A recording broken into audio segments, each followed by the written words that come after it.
Nacionalni inštitut za otroške srčne bolezni je vendarle dobil dovoljenje za delo. Danes ste se sestali, dogovarjali o tem, kako naprej. O čem je tekla beseda? No, tekla je beseda danes predvsem o tem sodelovanju med kliničnim centrom in nacionalnim inštitutom. Mislim, da je bilo srečanje zelo pozitivno.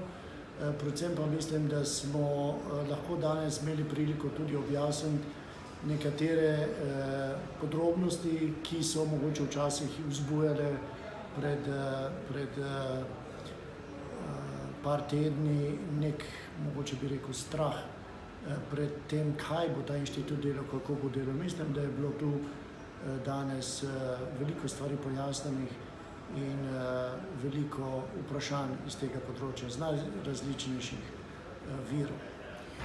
Torej je strah, da so prizadevanja za zagon inštituta tako rekoč nična oziroma utopija. Je ta strah odveč? Pa mislim, da je absolutno strah odveč, zato ker nobenemu ni v interesu, da bo to nekaj, kar ne bi bilo v največjem interesu za otroke v Sloveniji, ki pač niso bili obdelani, kolikor gledam jaz z mojega vidika po vseh smernicah, ki obstajajo trenutno.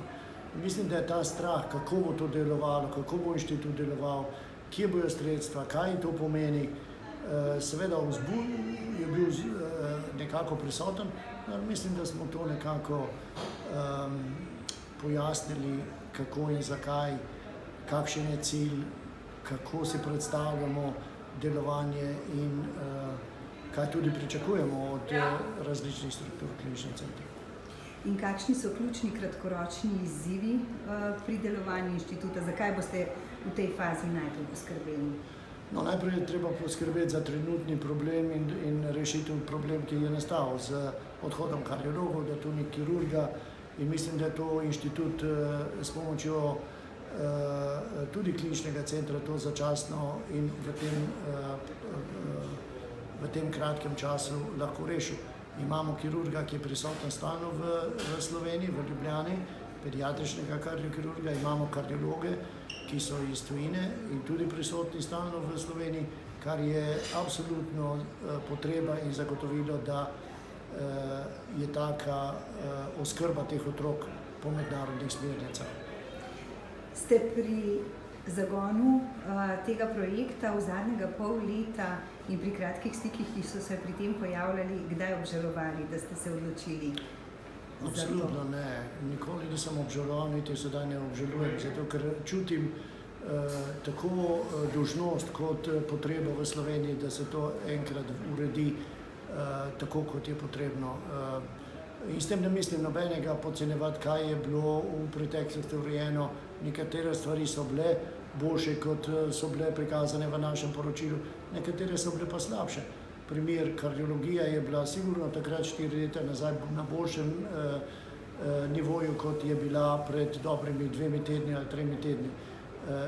Intenzivna terapija je bila tudi takrat boljša, tako da se naše poročilo ni toliko oziralo na te dve strukture. Takrat je bil problem pediatrična kardiokirurgija, ki je tudi danes še zmeraj problem. Tako da mislim, da so te izzivi seveda zelo veliki, ampak mislim, da je poskrbljeno v tej fazi, da so otroci mirno, ne samo mirno, ampak da so preskrbljeni in oskrbljeni po smernicah, ki vladajo trenutno v svetu.